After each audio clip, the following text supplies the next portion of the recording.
రాష్ట్ర ప్రభుత్వం రుణ సేకరణకు అనేక మార్గాలను అన్వేషిస్తున్నది.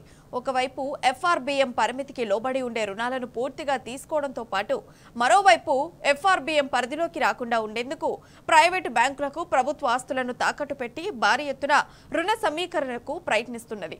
తాజాగా ఎఫ్ఆర్బిఎం పరిధిలోకి రాకుండా విలువైన భూములను తాకట్టు పెట్టి మరో 20,000 కోట్లను సమీకరించేందుకు ప్రణాళిక సిద్ధం చేసింది.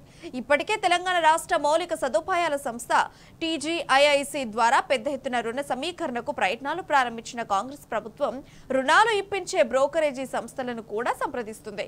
టీజీఐఐసి ద్వారా బుద్వేల్తో పాటు హైదరాబాద్ చుట్టుపక్కల ఉన్న పలు భూములను తాకట్టు పెట్టి 10,000 కోట్లు సమీకరించేందుకు ఇప్పటికే టెండర్ల ప్రక్రియను ప్రారంభించింది. అయితే అలవికాని హామీలు ఇచ్చిన రేవంత్ సర్కారుకు ఆ రుణాలు సరిపోవు.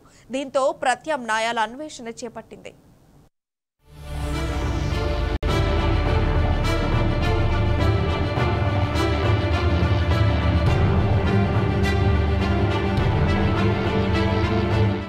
ఉమ్మడి రాష్ట్రంలో చంద్రబాబు సర్కార్ ఐఎంజీ భారత్ కు కేటాయించిన భూములను గత ప్రభుత్వాలు న్యాయ పోరాటం చేసి రక్షించాయి. ముఖ్యంగా గత కేసీఆర్ ప్రభుత్వం సుప్రీంకోర్టు, హైకోర్టులో బలంగా వాదించి ఆ భూములు తెలంగాణ ప్రజలకు దక్కేలా చేసింది. న్యాయస్థానాల్లో 21 ఏళ్లుగా ఉన్న కేసుల పీఠముడి తెగడంతో ఇప్పుడు ఆ భూములు ప్రభుత్వ స్వాధీనంలోకి వచ్చాయి. ఇందులో 450 ఎకరాల భూమి టీజీఐఐసి పరిధిలో, మరో 400 ఎకరాలు రెవెన్యూ శాఖ ఆధీనంలో ఉన్నాయి. 6 గ్యారంటీలు అమలు చేసేందుకు అపసోపాలు పడుతున్న రేవంత్ రెడ్డి సర్కార్ కన్ను ఇప్పుడు ఈ భూములపై పడింది. రంగారెడ్డి జిల్లా పరిధిలోని గచ్చిబౌలిలో 400 ఎకరాలు, మామిడిపల్లి, రావిర్యాలలో 450 ఎకరాల భూమి ప్రభుత్వానికి అందుబాటులోకి వచ్చింది.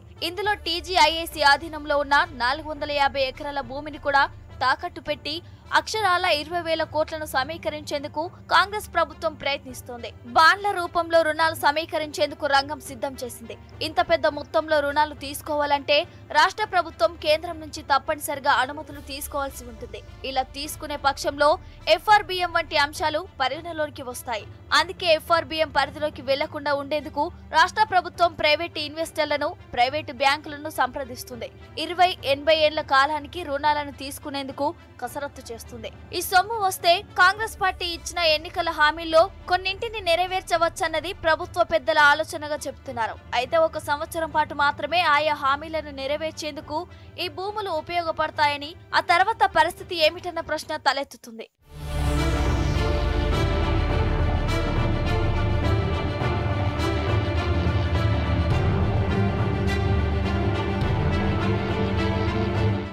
ఐఎంజీ భారత్ నుంచి స్వాధీనం చేసుకున్న మరో 400 ఎకరాల భూమిని ప్రభుత్వం ఏం చేస్తుందనే అంశం ఆసక్తికరంగా మారింది.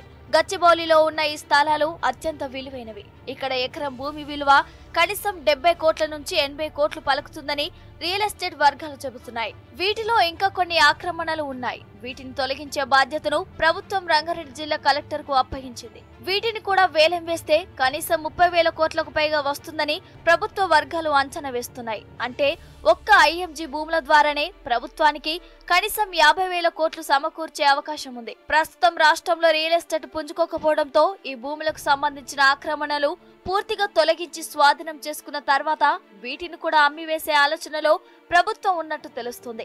రానున్న ఏడాదిలోపే హైదరాబాద్ లోని అత్యంత విలువైన భూములను తాకట్టు పెట్టి గాని, అమ్మి గాని ప్రభుత్వ ఖజానాకు నింపాలని ప్రభుత్వ పెద్దలు భావిస్తున్నట్లు సమాచారం. ఒకవేళ ప్రభుత్వం ఐఎంజీ భూములన్నిటిని అమ్మి 50,000 కోట్లను సమీకరించుకుంటే ఉమ్మడి రాష్ట్రం మొదలు ప్రత్యేక రాష్ట్రం వరకు ఎన్నడూ లేని విధంగా భూముల ద్వారా అత్యధిక సొమ్మును సమీకరించుకున్నట్టు అవుతుంది.